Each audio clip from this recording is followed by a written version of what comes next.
All right, everybody. Well, good evening and welcome to Behind the Scenes with HistoryFix. This is a chance where we get to visit with producers and directors and actors from different shows and programs here on HistoryFix and find out what makes them tick. So, want to welcome you guys here this evening, and we'll get into it in just a little bit. We'll welcome James Cosgrove from Project Past. But for now, let me bring you up to speed on just a couple of quick programming notes. First, I shot an orientation video last week, and that's going to go out via email to the entire mailing list, and just a chance to really touch up, hey, how does HistoryFix work? Where can you find what? And make things a little bit better for you. And then the other thing to note is just a reminder, look across the top of HistoryFix. The hubs are there, whether it's Browse, Civil War, World War II, or also the podcast area. We've been seeing people really enjoying whether watching a podcast or whether using HistoryFix to listen to a podcast as they travel. We're proud to have it, and it's an extra new feature here. So for now, let's go ahead and dive into the evening, and want to say welcome to James Cosgrove from Project Past and Battlefield Chronicles. Thanks for coming on tonight. Will, thanks for having me. It's nice to actually have a face-to-face conversation. We talk on the phone quite regularly, so it's nice to at least have somewhat of a face-to-face conversation here. Absolutely. I mean, face to face, let's say I'm up in Michigan, you're down in Florida, so this is about as good as it's going to get right now. So give Yes. us a quick introduction. Tell us a little bit about yourself, what you do, and how you get here to history. Well, I'm just an ordinary guy who lives in Florida. I've loved history ever since I was a kid. My story is probably pretty similar to most people my age. I'm 36, so I grew up in the 90s, such a glorious time. And it's a time when you had the movie Glory out, and then Gettysburg, and then you had the Patriot, Black Hawk Down, Saving Private Ryan. So, from an early age, my dad popped on Gettysburg, and I was hooked on all things military history. I was outside pretending I was Francis Marion. I've saved Little Round Top 3 or 4 times as a kid, so I'm quite accomplished. But I was going to say, that's it's well rounded from Francis yeah, Marion to yeah. Saving Little Round Top to Black Hawk Down. You've got a well rounded childhood there. Yeah. I've seen it all as a kid, and and that love for military history never went away. Even through high school, you start introducing girls, and of course football, and it was always been military history. But I knew that I didn't want to go to college, and I wanted to do something out of the ordinary. So I became a firefighter. I knew I couldn't sit behind a desk, even though I sit behind a desk now and edit videos for hours. But but I knew I wanted to do something either in the military or public service. So I became a firefighter in 2010. I've been doing that ever since here in Florida. I also joined the National Guard, was a medic for 6 years, and I got out in 2019. So it was pretty cool, even though my contributions were minimal in the Army. It was pretty cool to at least be just a little sliver of history, be a part of it. Something I've been so passionate about and learned so much about. So that brought us to right around COVID time, and my wife, she was my girlfriend at the time. We were kind of brainstorming what we can do when all this is over, and we're like, let's do a road trip. And she's a history teacher, so obviously we get along quite well. So we were going to do a East Coast road trip, starting in Florida, going up to DC, and I was just looking at videos and travel guides and what to do, and came across a YouTube channel called the History Underground, and saw his videos, became addicted to them, and my wife was Hard, like, I'm "What?" going to say, hard not to be addicted to JD's stuff, is it? Yeah, it's phenomenal. He's an awesome guy. I've learned so much from his channel, from a historical standpoint and an editing standpoint. He's just fantastic. And my wife is like, we go to battlefields, you take pictures, you take videos, you're always showing people and talking about it. She's like, why don't you do something? And I was like, are you just trying to get me out of the house, or what's going on here? But so I started Project Past in 2021, and didn't really know what direction I wanted to go. I just started the channel, sat on it for a month or two, and finally one day I just went to Fort Caroline, which is a local historic site just north of Jacksonville, on the north side of Jacksonville by the Mayport Navy base. And went there, just filmed a little bit on my phone, and again, didn't really have a goal or a mission, but the biggest leap was getting out there and doing it, and then I really enjoyed it. And here we are, 5.5 years later, something like that. And yeah, I'm chatting with Mr. Will. Ah, well, wonderful. Well, let's go ahead and Yeah. say this. I see folks jumping in, jumping out here as far as number of people viewing with us. If you're following along, chime in on the discussion. Say hi, tell us where you're from. We're looking to keep the community of history going. History Fix is one way, Project Past is another way. There's more ways we'll talk about. Of course, we talked about History Underground, which will show up on a different platform than ours, but we're thrilled to shout out JD and the great work that he does there. So if you're in the conversation with us, drop a message in the comments. I do see them, and we'll reach out and talk to folks as they go.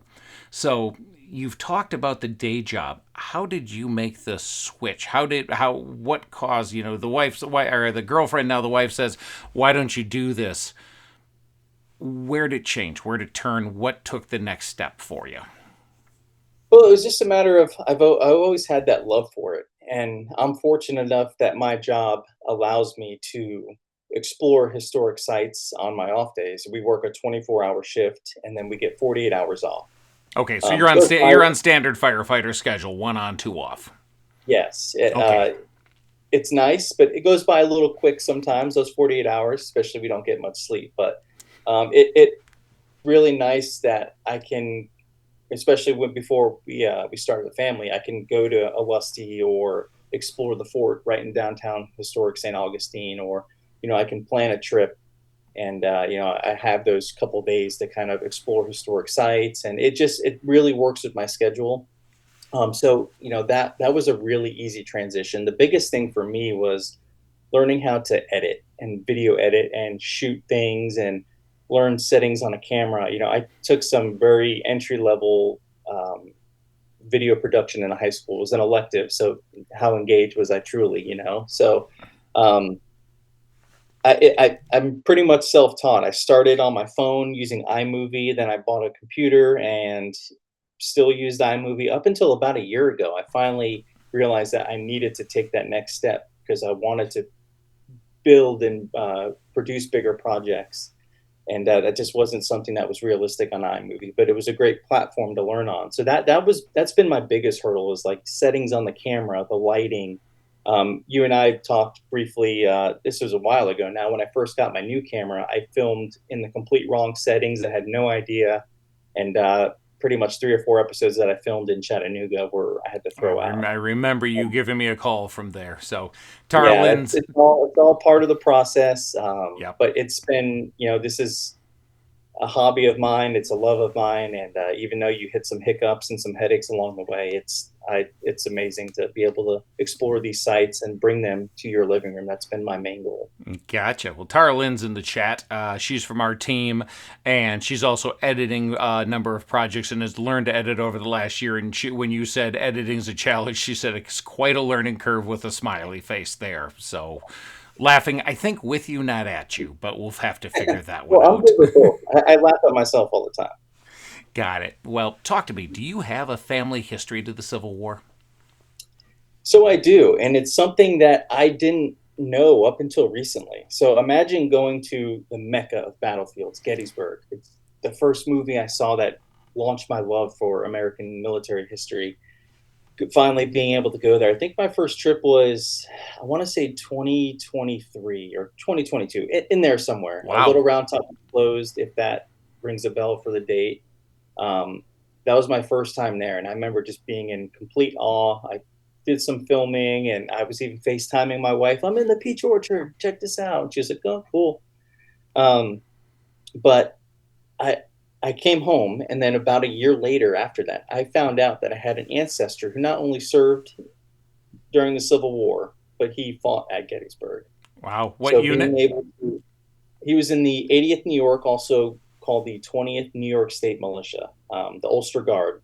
They were from Kingston, New York, in that area. I'm not a regimental historian, but my ancestor was Patrick Jordan, who fought in Company F of the 20th New York State Militia. They mustered early in the war. They were redesignated, fought in some pretty horrific battles. Just to give you an example, they were at Second Manassas, where they assaulted the Deep Cut. For some reason, they were alone on the right flank of the attack on the deep cut there. Lost their commander. I have the casualty numbers here: 31 killed in action, along with another 3 officers mortally wounded and 18 enlisted men mortally wounded, dozens wounded. So that was one of their bloodiest fights. A month later, they're at Antietam fighting on the outskirts of Miller's Cornfield near Battery B, that section that was brought up, the kind of enfilade the Confederate forces as they're coming through. You had Hood's Texans and Hampton's Legion and all that area. They're literally shooting at each other from 20 yards away. Somehow he was unscathed through that. And then he was fighting at Gettysburg on McPherson's Ridge there later in the afternoon. They would be pushed back to the area of the seminary. And then on July 3rd, the 80th New York was south of the copse of trees, not quite at the angle, but a little further south. So being able to go to Gettysburg, and it's just an amazing place, and then going back, walking the ground that now you know you had an ancestor on, and then came back again, as you saw that picture with my family. That was probably one of the coolest experiences I've had. My daughter at the time, she just turned 3, so she obviously doesn't know the significance of that ground, and she probably won't remember it, but it's a memory that I'll have for She my remaining days on this planet. she may But not remember it as far as honestly having a conscious memory, but mm, I think this is becoming foundational to who she is as a human, to have a little bit, to know a little bit more about my family before daddy and mommy, even further yeah, back. and it was one of those days. I think it was a Sunday. Packers just lost, so I was kind of bummed out. We watched it downtown, and I'm a big Packers fan, by the way. And I was like, you know what? I got a flag. We're here. We got some time. I'm done filming. I was like, let's go. I want to show you guys something. So we go there. She was kind of cranky that day, honestly. And so I was a little worried because, you build up this vision in your head. And we pull up, and I hand her a little American flag. And she's like, oh. And I even have a video of it. You can hear her. I was like, hey, we're on a place where soldiers were. And she kind of knows the word soldiers. And so this is where our papa fought. And she's like, "Oh!" And she like grabbed the flag and like ran over and like planted it right at the base of the monument. I was like, "Man, you couldn't have scripted this better." It's one of those videos where you can watch it and you can't help. You're always going to smile at it. So it's been one of my favorite moments of doing all this, I think. I'm amazed to hear that, because I know planting a flag at a monument is a big thing for Project Past. Talk to me a Oh little yeah. bit about how you tell stories with Project Past, and if someone hasn't been there yet, whether they see it with us at History Fix or whether they see episodes elsewhere, what is Project Past? So again, when I first started it, it was just me going to historic sites and showing you a little bit of it. Okay, here's this sign, here's this cannon, and I was reading signs, and I was like, you know what, like I'm not providing anything that someone can't do themselves. Anyone can go to a battlefield and read a sign. I wanted to provide something more personal, maybe Mm-hmm. more tangible. And so as the channel went on, you keep learning new things, and it really started to evolve right around the Yorktown series, which was again early on, but it was the first time that I did a series just on one place, so multiple videos. I did one on the battle, of course. I did one on the town, and them being caught in the town. I did one just on the redoubts. I did one on the Battle of the Hook across the bay. I think it's Gloucester Point. And then from then on, I really built off that to getting back to the Civil War, getting back more into the regimental and brigade movements. Gary Edelman said it best. He's like, if you want to learn about these battles, start at the brigade level, and you can really understand what's going on in this portion of the battlefield. And then once you're good here, learn about this portion of the battlefield, and you can kind of piece it together. So that's what I started doing. And once you're filming videos, talking about the brigade level, you're naturally talking about the regiments. And then when you're talking about the regiments, you're naturally talking about, okay, Company C was over here, Company A was over here. And then you get to talk about the men in that company. And that's when the flame really started burning for me was, like I really enjoy the personal stories. These were ordinary people in a very difficult time in our country. They served, many of them, especially early on in the war, they volunteered for various reasons. Even the ones that were drafted, they fought. And it's just the personal, it's more real, you know. Like I said, like if I was born in the 19th century, I and during that time, I most likely would have been one of those guys. So you can really relate to it, and I think that's what a lot of people really like learning about. It's one thing to learn about the movements and the generals, and they get enough publicity. I want to learn about the privates, the sergeants, you know, the NCOs holding the line, and of course, you know, your line commanders, you know, your company commanders, your regimental commanders. Those are the ones that win the battle. So Uh, that's where yep. Project Pass is at now. Fantastic. Well, I see Mhm. First Heart coming up there, and thank you for that. Folks who are hanging out here, go ahead and introduce yourself into the chat. If you have questions for James, for myself, we'd love to answer them here. This is meant to be open and free form. I've got guidance here. We've got Tarlin babysitting us in a document to make sure we keep going. But at the end of the day, this is about us talking about history. James, I know you recently, through your Patreon feed, which is part of how you continue to pay for this beyond what you make with the little bit you make from HistoryFix for people watching your shows with us. I know you've just done a poll for your supporters and your patrons there saying, where do I go next? Pre that, how do you pick what you're doing? See, that's I struggle with that. You know, Gettysburg's easy because being near Jacksonville, I can take a direct flight to DC and be in Gettysburg in an hour. I can even hit Harrisburg, come down in an hour. Gettysburg's easy. And of course, I have 100 books on my bookshelf. 40 of them are Gettysburg. So it's never ending content there. But outside of that, I really struggle. Chickamauga and Gettysburg are my two favorites. If you look at my channel, those are going to be a huge bulk of my videos. Um, it's really hard. That's why I did that poll because for those of Mm-hmm. you that don't know, I have a new addition to the family coming in October. So obviously, I'm not going to be traveling. I'm going to be helping my wonderful wife raise our children and all hands on deck approach because now Yep. we no longer outnumber the children. It's an even fight now. Yeah. How do they say it? You go from playing zone defense to playing man to man Yeah, immediately? yeah, man, that's tough because if Yep. you're blitzing and they catch you, you're done. But Yeah, but it's yeah, going to so be a joy. obviously, I promise that. oh, Quickly, we're very excited. Caleb in Atlanta from the driving force of GI Jive Radio checked in to say hi, and Luis Cool. Martinez, who you guys might see him in social media spaces, the Civil War Wanderer. He just said, "Love your channel, James." So those guys both checked in. He's from Stafford, Virginia. So we've got folks in Atlanta, folks in the Midwest, folks in Virginia. So glad to have you with us. Cool. So Thanks for taking some time out of your evening. I think I haven't watched it yet, but I thought I saw the Civil War Wanderer post a new video the other day about the orange blossoms, which intrigues me. So, okay, well, it intrigues you. yeah. Go ahead and say why. Well, you and I, so I did a video on Devil's Den and the orange blossoms of Devil's Den. There you go. And because of that image right there, my video got age restricted, which part of me understands why. It's a dead soldier from a war. I get it. But in Yep, a historical context, that photo is on National Park Service signs, yep. it's in history textbooks.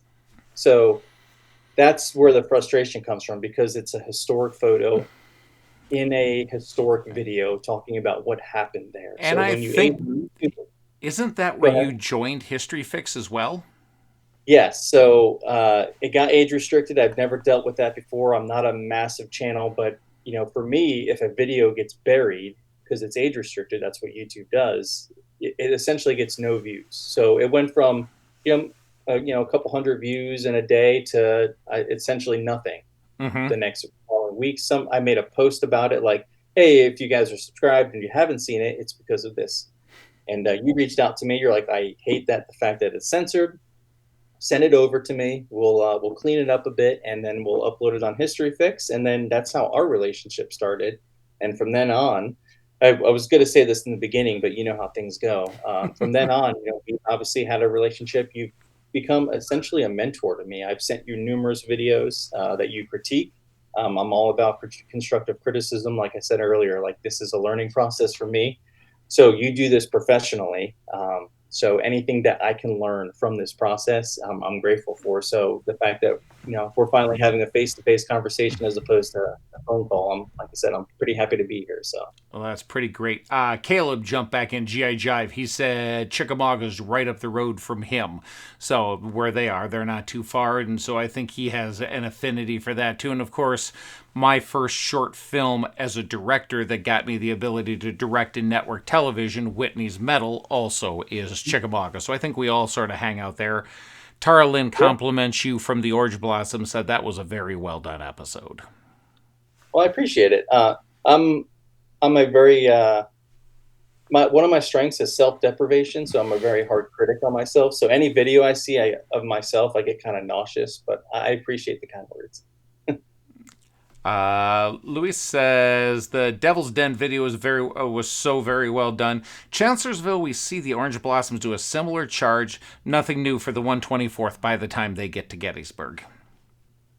It's good to know. Like I said, there's so many of these. You think about how many men are in one battle. Even for take a Lusty, it's for Civil War standards a pretty small battle, but there's still Mm-hmm. almost 11,000 men fighting in that battle. That's 11,000 stories. So it's that's why I gravitate towards those stories. And in this community, you're always learning new things about units that you didn't know before. So it's good to know. I'll save that one. And it's fun where the community is and where our conversations are. I was at the Mansfield Civil War Show in Mansfield, Ohio. The Ohio Civil War Show, I guess, is the proper name, and got to see some of the other folks who have projects on HistoryFix, but also got to just be in conversations, and one conversation leads to the next.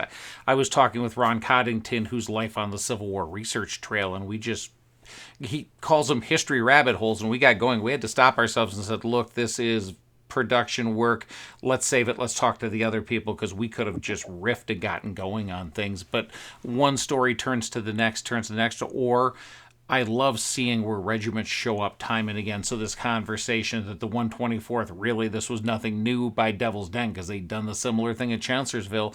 This Mhm. is the community of us talking about how we tell stories. Let me use the Lusty as a way of a segue. And I'm going to Okay. say it this way. I'm going to say, talk to me about Battlefield Chronicles. So Battlefield Chronicles was an idea that I had a couple years ago. I was again, like I said, the channel was evolving. I knew what I wanted to cover on YouTube, but I also wanted to make something different. And I really struggled with coming up with ideas. And I was literally flicking through the TV guide, and there was just nothing on. I came across the History Channel, and it's the same Ancient Aliens, Pawn Stars, and I just sat there and I was like, man, growing up, it was Civil War Combat, Civil War Journal, Battlefield Detectives, you had Mail Call, you had all these great shows, and they're it's nostalgic to me. And so I was sitting there, I was like, be cool if I can throw something together on the kind of based off of the structure of something like Civil War Combat, Mm-hmm. using reenactment footage to help tell the story, and then a narrator, and then you have historians appearing, providing additional context on things, so they're just not hearing my voice. And I reached out to Evan Portman with Emerging Civil War, Mm-hmm. reached out to you, and I was like, hey, is this even feasible? Can I do this? One man show? And you're like, I'm going to get you an interview, and you interviewed one of your historians that you use for Civil War Digital Digest, Andrew Roscoe. Partner in Civil War Digital Digest. Yeah, so a great asset. And then, of course, Evan Portman, Google Drive me some interview questions, Yep. and it was really centered around the Gettysburg anniversary was approaching. So we were talking, and you're like, hey, I would love something on Gettysburg. So I was like, Mm-hmm. the story of Captain Henry Fuller in the Wheatfield has always captivated me. An individual, talking about a regiment, and it's something I did on my channel, but I tweaked it enough to where it was new, I guess you can say. So, just sitting there one day, not finding anything to watch on TV, I structured a show based off of, we're talking about the Wheatfield, giving a broad overview, have the historians come in, providing additional context, and then we introduced the 64th New York, who's in Colonel John Brooks' brigade, who's charging across the Wheatfield. They're pushing back some Georgians. They're going into the Rose Woods, going up what today is known as Brook Avenue. There's a slight incline in the terrain there. And Captain Henry Fuller was fighting in the 64th New York. Confederates kind of regathered and reapproached that area. Brooks Brigade was a little exposed. They were a little out front of the rest of the division. And so Brooks Brigade was getting hit by Anderson's Georgians. You had Semmes Georgians. And at this time, you had Kershaw, South Carolinians coming through the Stony Hill area. So they started pulling back. At some point, Captain Henry Fuller was hit in the Rose Woods. And Private George Whipple, I believe his first name's George, tried to help him up. Fuller was hit again, I believe in the back, came out of the shoulder, and that was the mortal wound. And his monument in the general location where he fell is in the middle of the Rose Woods. You can, once you find it, it's really easy to get to. It's you can take the old trolley trail, and there's a path from that. But there's when I did when I looked for his monument, I followed the path of the 64. So we kind of went over the 17th Main stone wall and then found it right next to a little creek there. But it's a very unique story about a seldom visited monument there, and just being able to piece that together and not only highlight that individual, but being able to provide just something a little different that kind of reminds me of my childhood, growing up with those shows. That's where Battlefield Chronicles really started. So. Great. Well, let's break out for a second here. Our friend Joey Soros is in the chat. Joey? And he says, "Hi, James. We love watching your videos because it keeps history alive. I see places on your channel that I want to visit." Which means if Joey's going to show up, his mom's going to show up, and we're just going to have a wonderful time together. So we got to hang out this weekend at Mansfield with them both and celebrate Francie's birthday. So totally thrilled there. Glad to have you with us, Joey. A friend of mine, Derek Hanzo, says, "I've always been fascinated with the wheat fields." It's become one of my. First off, it's very intimidating, especially for me. I'm not a historian, so I'm going there, just as an ordinary person. I haven't dedicated my life to studying this portion of the battlefield. So every time I go there, I leave with new information. So that's why I've really gravitated towards it. My last few trips to Gettysburg, I've done at least one or two videos from that area. And it's really neat piecing it together. Actually, my last trip was a couple weeks ago. I attended Addressing Gettysburg's Get Out of the Car tour. His first one was in the wheat field.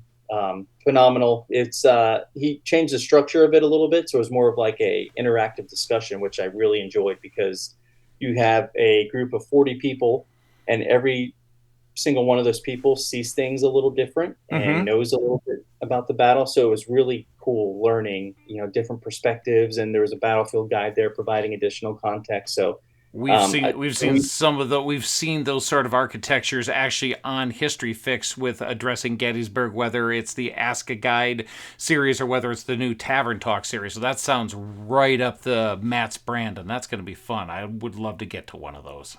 Yeah, I highly recommend them. They're all, if Matt's behind it, it's going to be quality. So, going off of that was from a Get Out of the Car tour a couple of years ago. We were doing, I believe the topic was Hancock at Gettysburg, and he usually has the colors there, as you can see. And I asked if I can hold them, and I held them throughout the tour. It was pretty cool. That was my first trip back to Gettysburg after finding out I had an ancestor.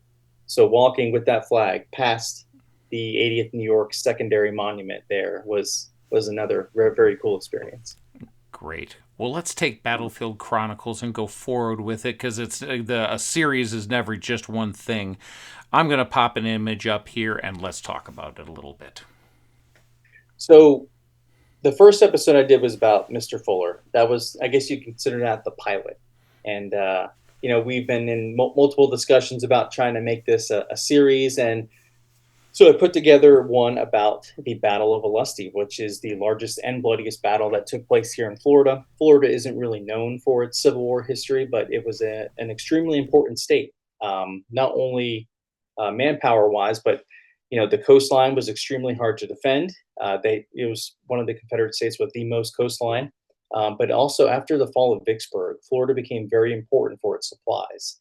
And the Olustee campaign essentially started. They wanted to sever these supply lines, recruit formerly enslaved people, and they wanted to establish a loyal Florida government that was loyal to Lincoln. 1864 was an election year.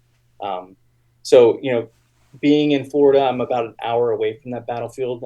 I've gravitated towards it. This is a battle I knew nothing about a couple years ago, and it's a smaller battle by Civil War standards, and you can Google it, and you're going to find some great resources. But it's a battle that you have to do a lot of digging and a lot of self research, which can lead to some mistakes, and you can overlook some things. But it's been really fun to learn about that battle and being able to not only attend the reenactments, it's a phenomenal reenactment, but being able to go there essentially whenever I want and piece a little bit more of it together. I thought it was a perfect candidate for an episode of Battlefield Chronicles.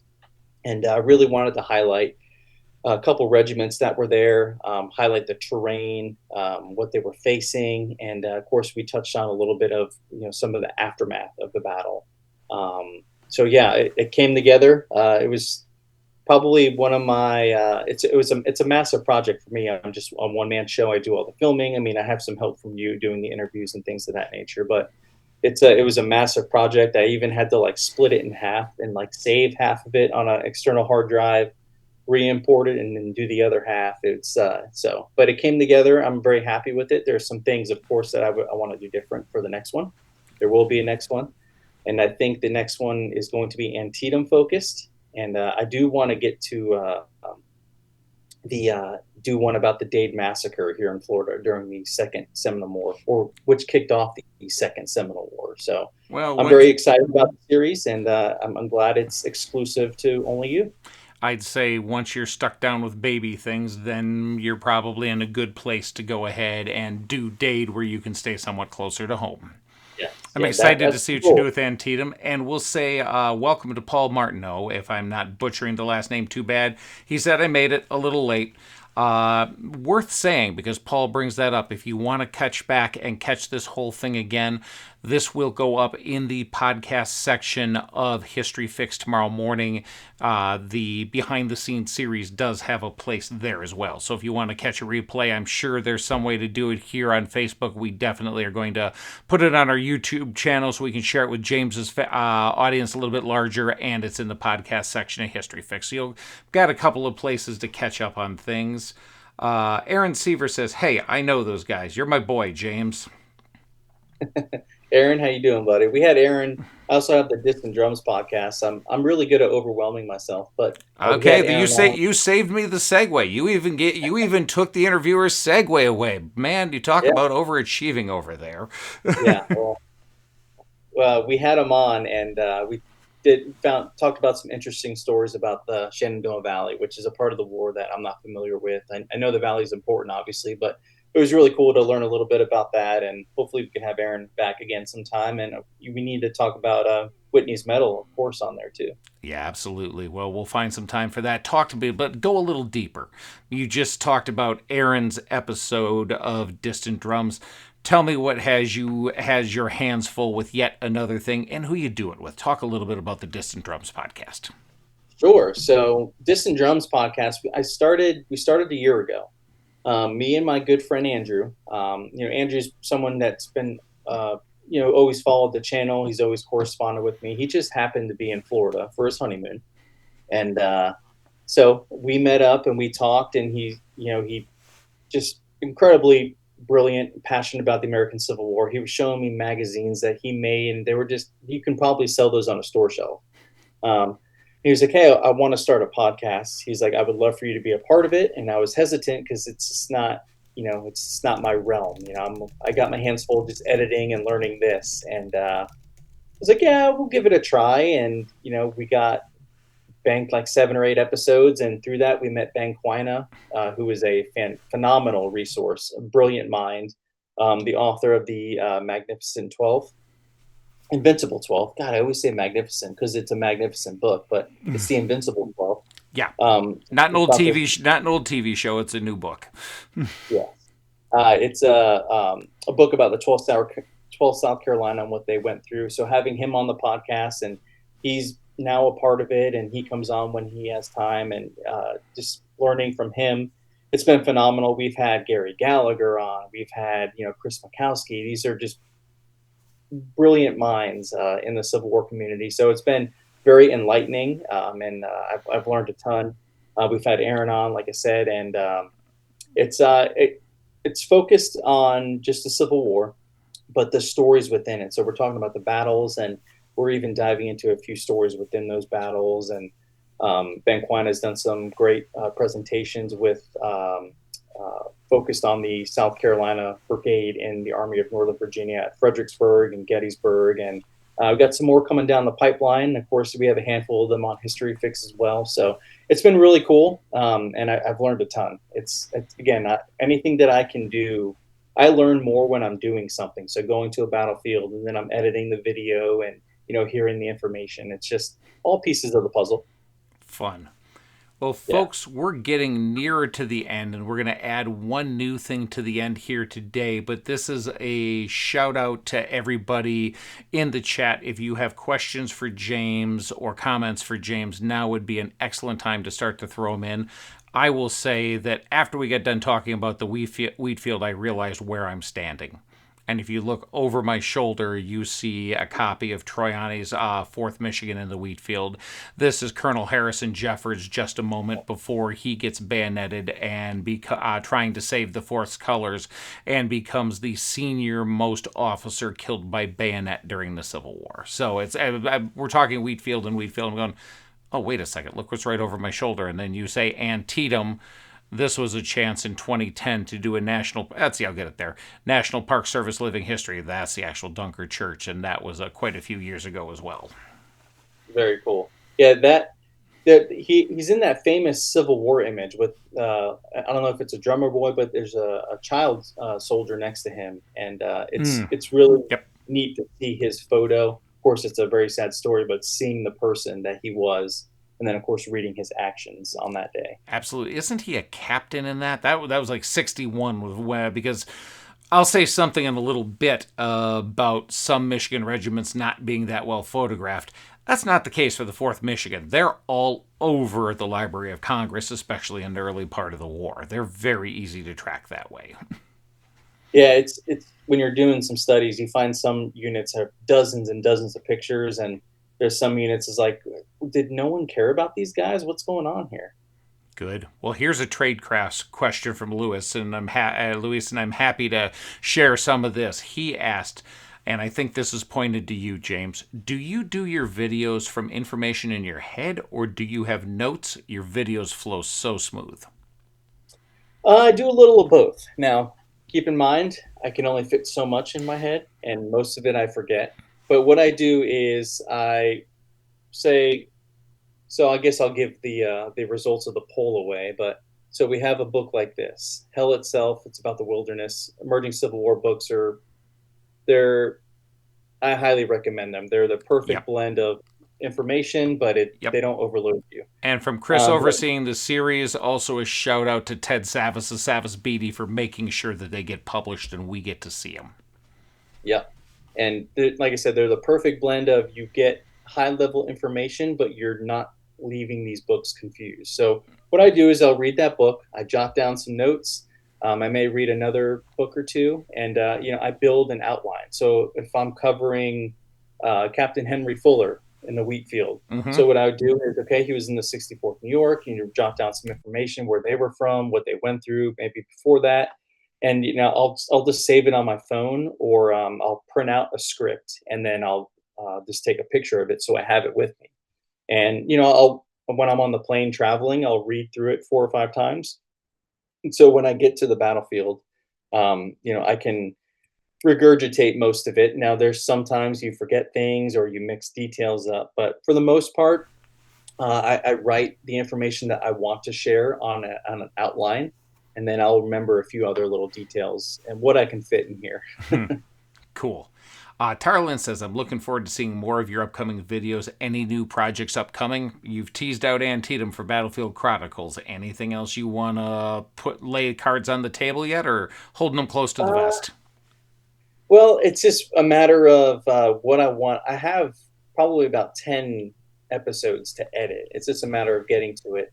Not to beat the Captain Henry Fuller story to death, but this last trip, I was able to link up with Battlefield guide Lewis Trott, and we toured. For whatever reason, the Wheatfield has a lot of great individual stories. You mentioned the 4th Michigan story. You have Captain David Atchison in the 140th Pennsylvania, fighting in Zook's Brigade, and then you have Captain Henry Fuller, and then there is Lieutenant Willis Babcock, also in the 64th. Well, those three individuals will be killed in action that day in the wheat field, and those three individuals, once the battle was over, their bodies would be recovered and brought back to certain spots of the battlefield, and they would be buried next to rocks. There would be markings left to the rocks. So I was able to share their stories and then complete the story by going where they were temporarily buried, which is really cool because I didn't really know where those spots were. So Lewis led me to those spots, and just those personal stories. We read a letter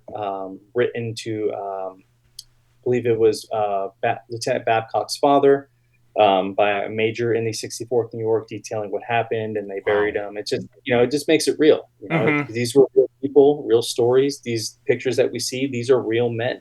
Mm-hmm. So yeah, that one I'm looking forward to editing. I also followed in the footsteps of the 21st Mississippi and the 15th Alabama, Okay.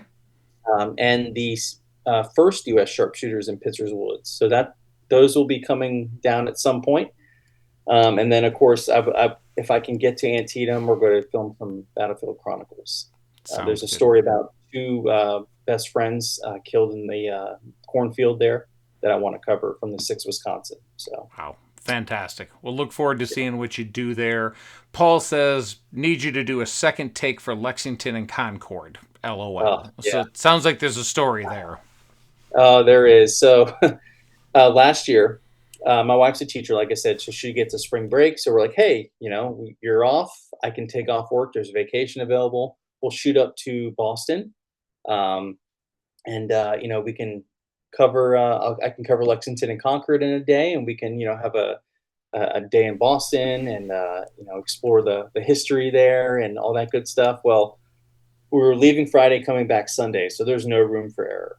Our flight gets delayed Friday. We don't get to Boston. We're supposed to be in Boston by noon. We didn't get to Boston till like 6 or 7 at night. By the time you get your rental car and all that, it was nighttime.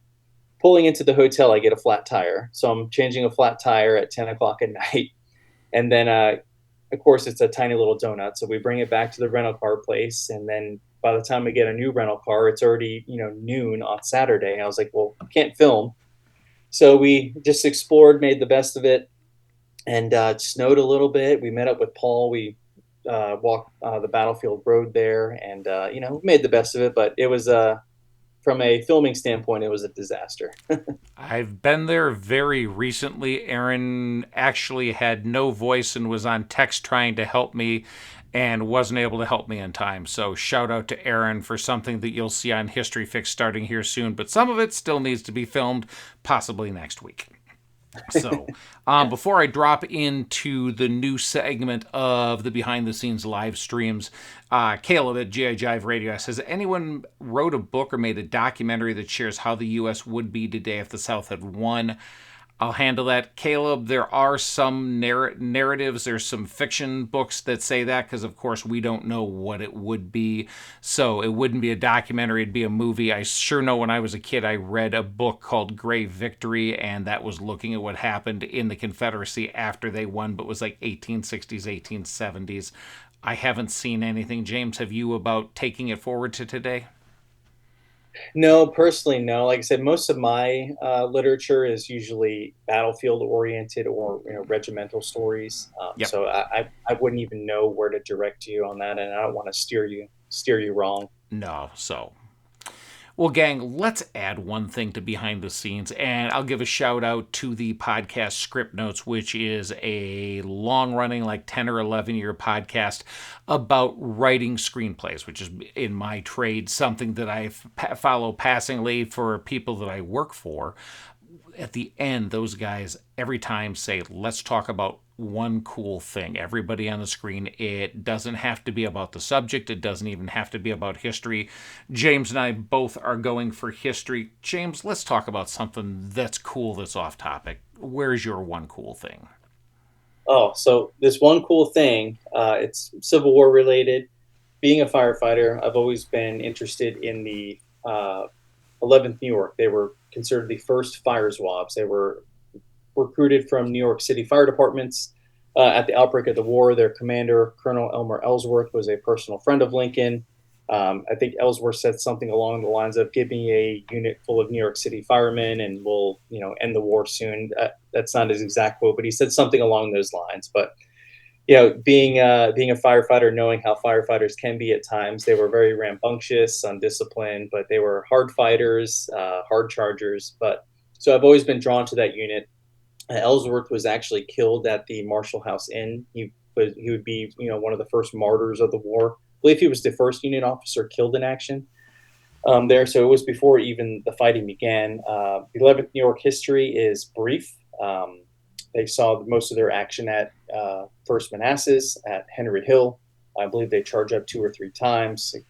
Facing there stands Jackson like a stone wall. You had the 33rd Virginia, and you had Jeb Stuart's cavalry hitting them on the flank. So very brutal fighting. And I say all this because over I guess it was January, over the winter, every now and then I go on Union Drummer Boy, which is a fantastic place to get artifacts, Civil War artifacts. Gettysburg Museum of History is a great one too. But every now and then I scroll it, and the things I do love are far out of my price range. But I came across a canteen from the 11th New York, and it was carried by then I have his card here.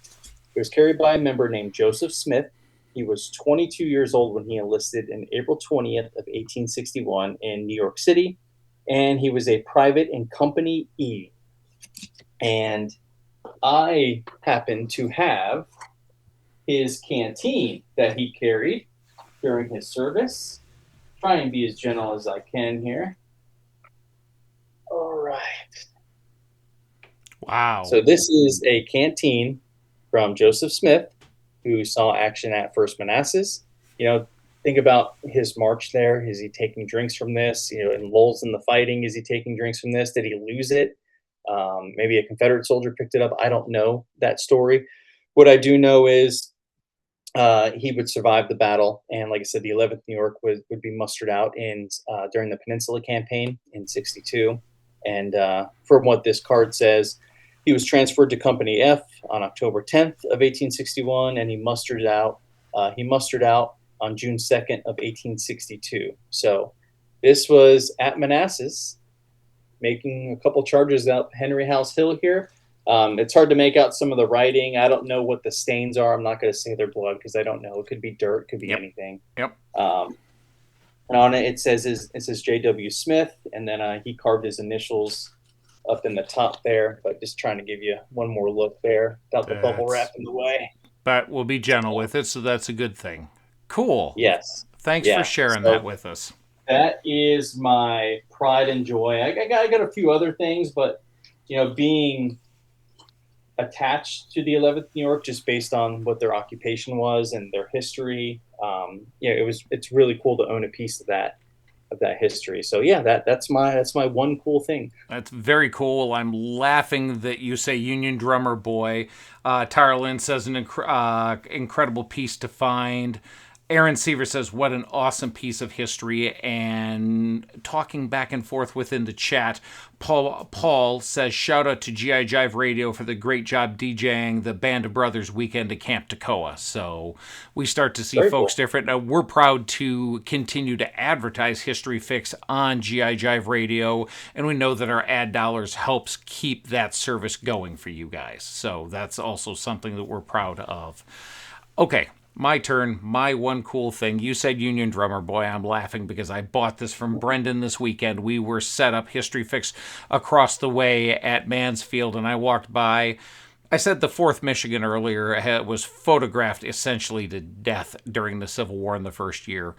I follow the 3rd and the 5th Michigan closely. They're Red Diamond, they're Kearney's boys, their third Corps, Peach Orchard Wheatfield at the Battle of Gettysburg.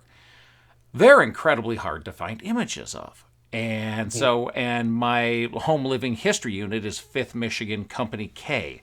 And I'm sitting here looking at things, and walking past Brenda's table, and it says, identified Gettysburg fatality, Private John Dover, 5th Michigan Infantry. I looked at Brendan and I said, where's the provenance on that? He says it's on the back of the CDV.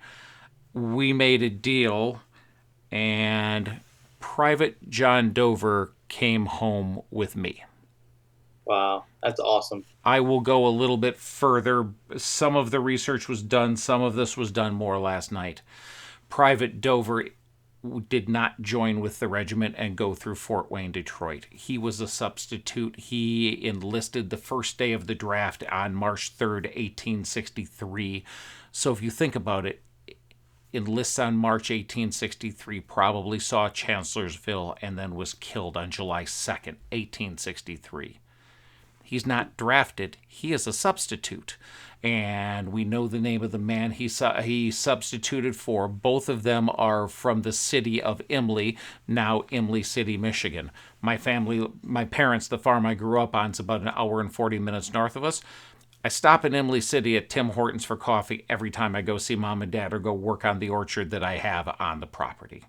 And it just kept getting closer and closer. I hope to go tomorrow with a friend, and we know Private Dover's in the National Cemetery and identified. I'd like to find more about where the 5th was specifically, because they weren't in the peach orchard for very long. From de Trobrin's brigade, they were pushed into the wheat field to help them and the 17th Maine.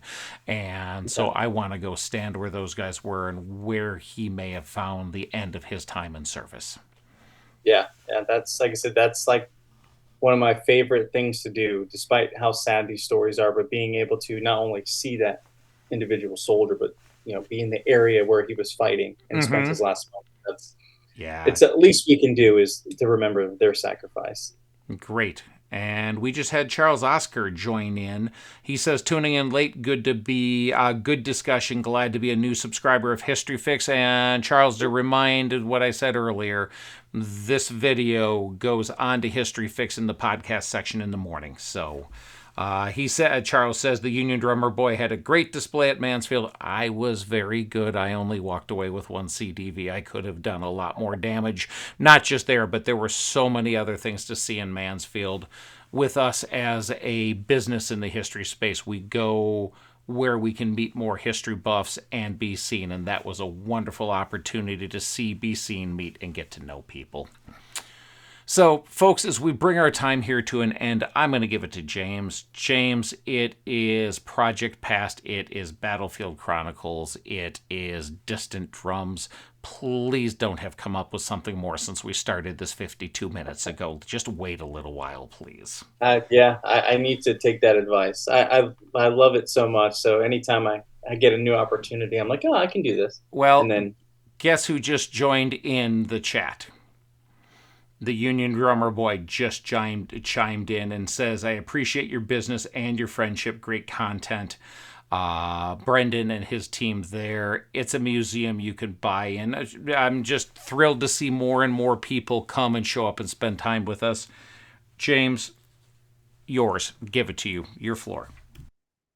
oh gosh. Well, again, thank you for having me. It's been like I said, it's been an awesome ride from starting literally knowing nothing about content creation and social media and all that. And I still really don't, but being able to meet people like yourself along the way and learn how to actually film things and produce things. And here I am producing, an exclusive series just for you now. It's pretty cool. I'm excited to see where it goes. Got some good ideas for it. Just a matter of learning how to do those things.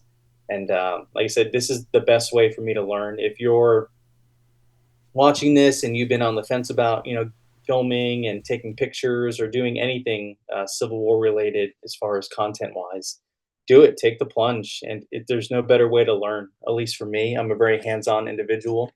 I can look at a map in a book and I can kind of understand it, but going to the actual battlefield and walking the very ground and seeing the terrain and standing where that line in that book is, it really helps put things together. And then when you share it with people, it's another way for me to learn. And just hearing the feedback, I'm grateful for everyone that watched. I never thought in a million years I would have 100 subscribers, much less I think we're approaching 14K now. So I'm beyond grateful for all of you, of course, my Patreon supporters and exclusive YouTube supporters. You guys help me travel farther and offset some of the costs, especially with gas and all that stuff going crazy. So it's good. We got to keep sharing these stories, and you guys helped me do that. Will, you've given me another platform to share stories, and grateful for you and everyone that's watching. Great. Well, folks, thank you so much for being with us today. Again, it's historyfix.com and 6apps.